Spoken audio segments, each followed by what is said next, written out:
ప్రభు అయిన యేసుక్రీస్తు నామములో మీకు అందరికీ వందనాలు. బైబిల్ సిద్ధాంతం యొక్క ఐదవ భాగం.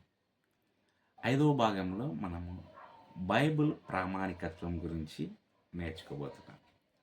బైబిల్ ప్రామాణికత్వం.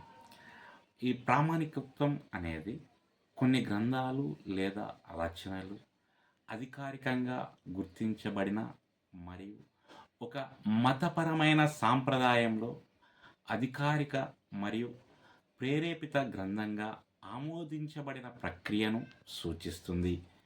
ప్రత్యేకంగా క్రైస్తవ మతం సందర్భంలో ప్రామాణికత్వం అనేది బైబిల్ యొక్క పుస్తకాలు ఎలా ఎంపిక చేయబడ్డాయి మరియు పవిత్ర గ్రంథాల యొక్క అధికారిక సేకరణగా నిర్ధారించబడ్డాయి. బైబిల్ ప్రామాణికత్వం ప్రక్రియ యొక్క వివరణ ఇక్కడ ఉన్నది. ఈ వివరణ అనేది మనము 7 విషయాలుగా మనము చూడవచ్చు. మొదటగా ప్రేరణ మరియు అధికారం. ప్రామాణికత్వం యొక్క పునాది రచనలు దేవుడిచే ప్రేరేపించబడ్డాయనే నమ్మకంతో ప్రారంభమవుతుంది. ప్రారంభ క్రైస్తవ సంఘాలు వారి అపోస్తలిక్ మూలాలు స్థాపించబడిన బోధనలతో వేదాంతపరమైన అనుగుణ్యత మరియు ఆధ్యాత్మిక సవరణ ఆధారంగా కొన్ని గ్రంథాలను దైవిక అధికారాన్ని కలిగి ఉన్నట్లు గుర్తించాయి. రెండవదిగా మౌఖిక సాంప్రదాయం. క్రైస్తవ మతం యొక్క ప్రారంభ దశలలో యేసుక్రీస్తు మరియు అపోస్తుల గురించిన బోధనలు ప్రధానంగా మౌఖికంగా ప్రసారం చేయబడ్డాయి. ఈ బోధనలు చివరికి వ్రాతలలో నమోదు చేయబడ్డాయి. కొత్త నిబంధనకు ఆధారం. మూడవదిగా రచయిత మరియు అపోస్తుల యొక్క అధికారము. కొత్త నిబంధన నియమావళిలో ఒక పుస్తకాన్ని చేర్చడానికి ఒక ముఖ్య ప్రమాణం దాన్ని అపోస్తుల అధికారము లేదా అపోస్తుల బోధనకు అనుసంధానం. దీని అర్థం ఈ వచనాన్ని అపోస్తులుడు మత్తయి మరియు యోహాను సువార్తల వంటివి, లేదా అపోస్తులుడితో మార్కు పేతురు యొక్క శిష్యుడు మరియు పాల్ సహచరుడు లూకా వంటి వారు సన్నిహితంగా అనుబంధం ఉన్న వారిచే వ్రాయబడిందని అర్థం. నాలుగవదిగా ప్రారంభ సంఘ ఫాదర్లచే గుర్తింపు.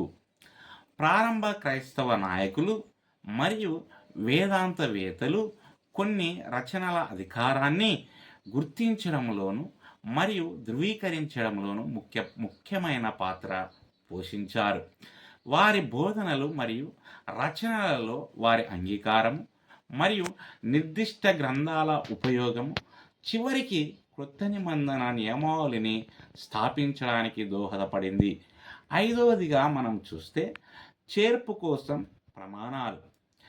అపోస్తుల యొక్క రచయిత లేదా సంఘము స్థాపించబడిన క్రైస్తవ సిద్ధాంతముతో వేదాంతపరమైన అనుగుణ్యతను మరియు విస్తృతమైన అంగీకారము మరియు ఉపయోగం వంటి కొత్త నిబంధన నియమాలలో ఒక పుస్తకాన్ని చేర్చాలా వద్దా అని నిర్ణయించడానికి ప్రారంభ సంఘం అనేక ప్రమాణాలను ఉపయోగించింది. క్రైస్తవ సంఘం. ఆరవదిగా అధికారిక గుర్తింపు. కాలక్రమేణా క్రైస్తవ నాయకుల మధ్య వివిధ కౌన్సిల్లు మరియు సంఘాల ద్వారా కనానికల్ పరిగణించబడే పుస్తకాలకు సంబంధించి క్రమంగా ఏకాభిప్రాయం ఏర్పడింది. ఉత్తరాఫ్రికాలో ఇప్పో క్రీస్తు 393 మరియు కార్తేజ్ క్రీస్తు 397 కౌన్సిల్లు. ఆ తర్వాత రోమన్ క్యాథలిక్ల కోసం కౌన్సిల్ ఆఫ్ ట్రెంట్ 1546. ఈరోజు మనకు తెలిసిన గ్రంథాల నియమావళిని అధికారికంగా ధృవీకరించాయి. ఏడవదిగా కొనసాగింపు గుర్తింపు. ప్రామాణికత్వం ప్రక్రియ ఈ కౌన్సిల్లతో ముగియలేదు కానీ తర్వాతి తరాల క్రైస్తవులతో ధృవీకరించబడడం మరియు గుర్తించబడడం కొనసాగింది. నేడు బైబిల్ యొక్క ప్రామాణికత్వం పాత నిబంధన మరియు కొత్త నిబంధన రెండు ప్రధాన క్రైస్తవ శాఖలలో విశ్వవ్యాప్తంగా ఆమోదించబడ్డాయి.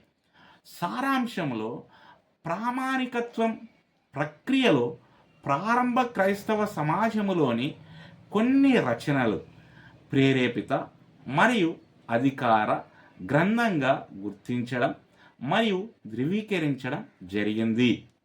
ఇది అపోస్తుల యొక్క రచయితత్వం, వేదాంతపరమైన అనుగుణ్యత, విస్తృతమైన అంగీకారము మరియు చర్చి కౌన్సిల్ల అధికారిక గుర్తింపు వంటి ప్రమాణాలపై ఆధారపడిన క్రమంగా జరిగే ప్రక్రియ. బైబిల్ యొక్క ప్రామాణికత్వం చరిత్ర అంతటా క్రైస్తవ విశ్వాసము మరియు అభ్యాసానికి గ్రంథాలు పునాది అధికారికంగా పనిచేస్తాయని నిర్ధారిస్తుంది. దేవుడు ఈ మాటలను దీవించునుగాక. ఆమేన్.